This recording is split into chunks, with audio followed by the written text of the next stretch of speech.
Villarreal, Liverpool, Real de Madrid, Manchester City, les potos, je pense que c'était les deux affiches des matchs retour de la Ligue des Champions édition 2022. Bonsoir les potos, salut à vous, salut à tous nos abonnés, salut à tous les amoureux du football. Alors potos, vous l'avez si bien compris, nous allons parler tout à l'heure des matchs retour des demi-finales de la Ligue des Champions édition 2022. Mais comme vous le savez potos, avant de donner plus de détails, je vous invite à rester avec nous juste après le générique.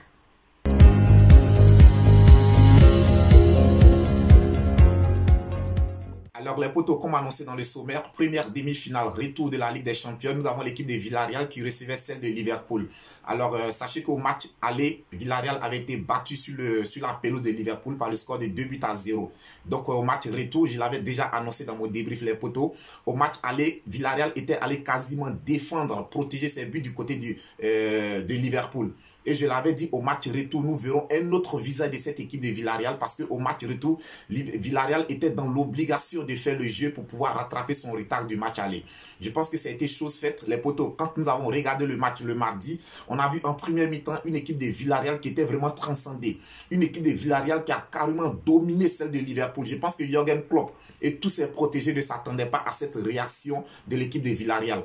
On a vu l'équipe de Villarreal qui était vraiment présente dans tous les secteurs de jeu, offensivement, défensivement, avec une grosse intensité de jeu dans le match. On a vu l'équipe de Villarreal qui vraiment pressait, qui empêchait l'équipe de Liverpool de pouvoir jouer, de pouvoir pratiquer son football habituel.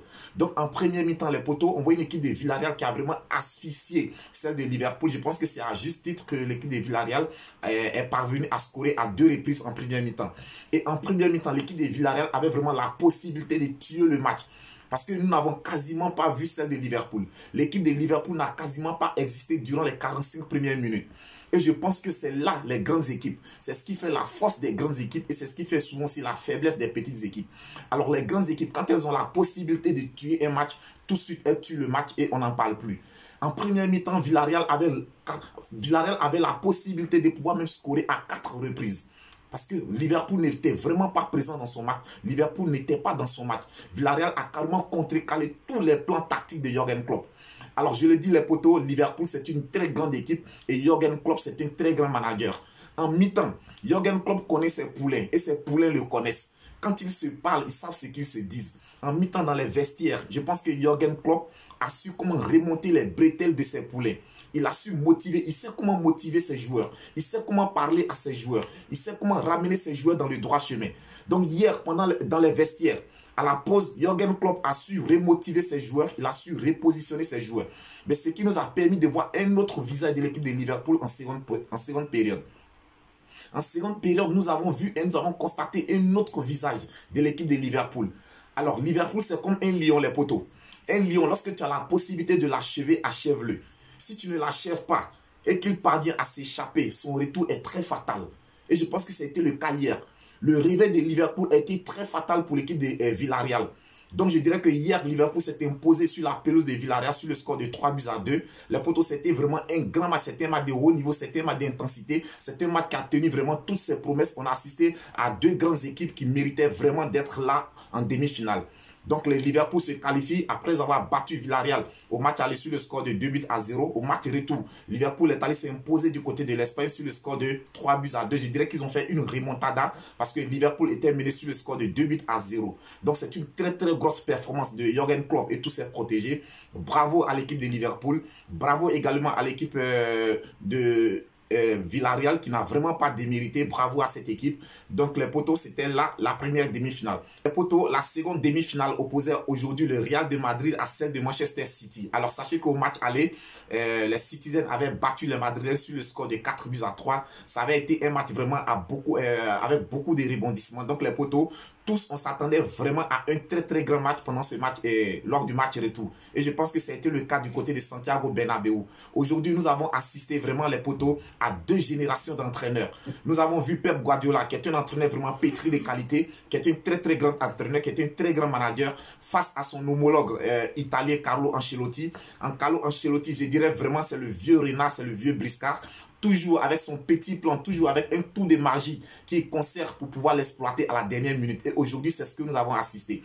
Nous avons vu aujourd'hui un Carlo Ancelotti qui a gardé vraiment le bon pour la fin, les potos. Il a gardé le bon, c'est-à-dire il a gardé la surprise pour la fin.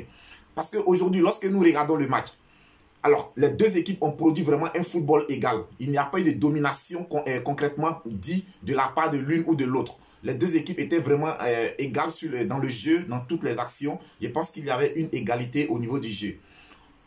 Mais lorsque Manchester City ouvre le score et que le Real de Madrid est dans l'obligation de réagir, les poteaux, c'est à partir de ce moment Carlo Ancelotti, le vieux briscard, nous prouve qu'il a vraiment de l'expérience et qu'il connaît ce qu'on appelle la Ligue des Champions. Il nous prouve que oui, il a l'habitude de pouvoir coacher des grandes équipes en Ligue des Champions.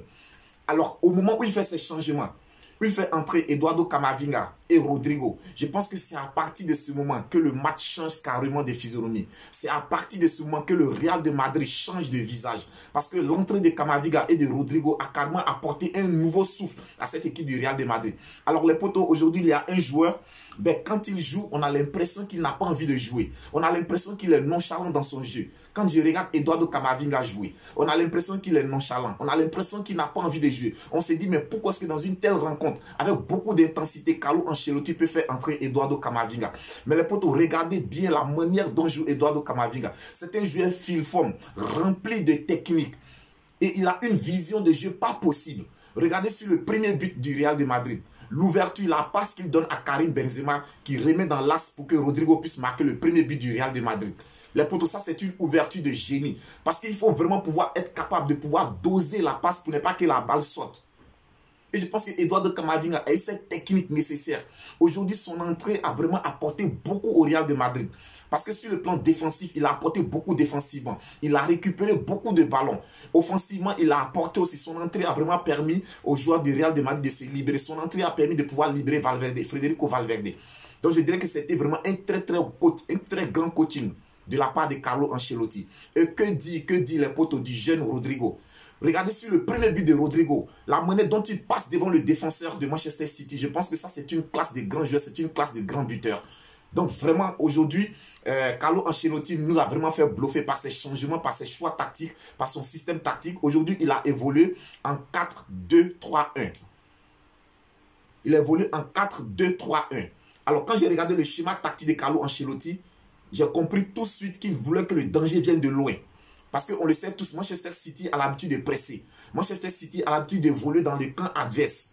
Donc, en évoluant en 4-2-3-1, il a mis sur leur côté Vinicius Junior et Federico Valverde. On le sait tous, les potos, ce sont des boys qui vont très vite. Ce sont des boys qui ont cette explosivité. Donc, il a voulu que les actions viennent de très très loin. Et si vous avez remarqué aujourd'hui, Karim Benzema ne descendait pas trop venir chercher les ballons au milieu du terrain. Karim Benzema ne fournissait pas assez d'efforts défensifs. Donc, il a voulu là surprendre la défense de Manchester City. Mais je pense que les Citizens ont été vraiment vigilants parce qu'ils ont vraiment suivi Karim Benzema comme du lait sur le feu. Alors, donc, les potos, comme je l'ai dit, le Real de Madrid, c'est une équipe qu'il ne faut jamais enterrer en Ligue des Champions tant que l'arbitre n'a pas encore sifflé la fin du match. La Ligue des Champions, c'est la compétition du Real de Madrid. Le Real de Madrid connaît la Ligue des Champions et la Ligue des Champions connaît le Real de Madrid. Alors, à la 90e minute, lorsque Rodrigo égalise le Real de Madrid et met les deux équipes à un but partout, je me dis, ben là, c'est un autre match qui commence. Et dans la même foulée, il score encore pour le deuxième but du Real de Madrid. Donc, c'était vraiment une très très bonne entrée de Rodrigo. Je tire mon chapeau à la défense du Real de Madrid. La défense, que ce soit les deux défenseurs centraux. Nacho qui a l'habitude, les potos, de passer à côté de ces matchs. Aujourd'hui, Nacho était vraiment dans un très très bon jour. Nacho nous a sorti une performance, un match XXL. Donc, les potos, le Real de Madrid, c'est vraiment une équipe qui est difficile à battre en Ligue des Champions. Donc, à noter la victoire du Real de Madrid aux dépens de celle de Manchester City sur le score de 3-1, les potos. Et aujourd'hui, je dirais que Pep Guardiola a vraiment fait des défauts dans ses changements. La sortie, lorsqu'il a fait sortir son milieu de terrain, lorsqu'il a fait sortir Kevin De Bruyne, je pense que dès que Kevin De Bruyne est sorti, ben ça a permis aux joueurs, à la défense du Real de Madrid de monter un tout petit peu.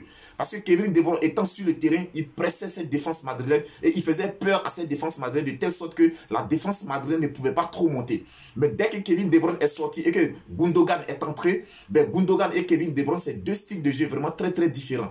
Donc ça a permis à la défense de Madrid de monter, d'appuyer un tout petit peu son attaque. Et cela fait qu'ils ont commencé à presser l'équipe de Manchester City. Je dirais qu'aujourd'hui, la malédiction poursuit toujours Pep Guardiola et l'équipe de Manchester City en Ligue des Champions.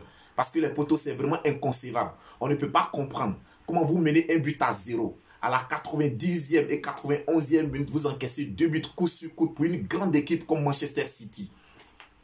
C'est vraiment une grosse performance. Je dirais que c'est une folle semaine pour l'équipe du Real de Madrid. Après avoir fêté le week-end dernier son titre de champion de la Liga, après avoir été champion d'Espagne. Alors aujourd'hui encore, ils ont battu l'équipe de Manchester City sur le score de 3-1 et se qualifiant ainsi pour la finale de la Ligue des Champions. Alors sachez que la confrontation pour la finale de la Ligue des Champions, nous aurons Liverpool qui sera opposé à l'équipe du Real de Madrid, les poteaux, lors de la dernière confrontation en finale de Ligue des Champions des deux équipes. Je pense que le Real avait battu l'équipe de Liverpool. Alors là, l'opportunité s'offre à Jürgen Klopp et tous ses protégés de prendre leur vengeance sur celle du Real de Madrid. Mais les poteaux, comme je l'ai dit, le Real de Madrid, c'est une équipe, c'est un club vraiment qui connaît très bien la Ligue des Champions. Donc ce sera vraiment une très grosse rencontre. Ce sera une rencontre qui tiendra toutes ses promesses, les poteaux. On vous dira, nous serons là pour vous communiquer la date exacte. Nous serons là pour vous débriefer encore cette rencontre. D'ici là, portez-vous bien, les poteaux. Si cette vidéo vous a plu, n'hésitez pas à la liker. N'hésitez pas à vous abonner à notre chaîne. Si c'est votre première fois de nous regarder, likez, commentez, partagez. Viking Débrief Connaisseur connaît. C'est votre chaîne, c'est notre chaîne. C'est la chaîne de tous les amoureux du football, les poteaux. Le football est le sport numéro 1, est le sport qui nous procure beaucoup de plaisir. Les poteaux, en tout cas, moi, je ne regrette pas d'avoir aimé ce sport et je pense que vous également, vous ne le regrettez pas. On reste toujours ensemble, on reste Viking Débrief Connaisseur connaît. D'ici là, que Dieu vous protège.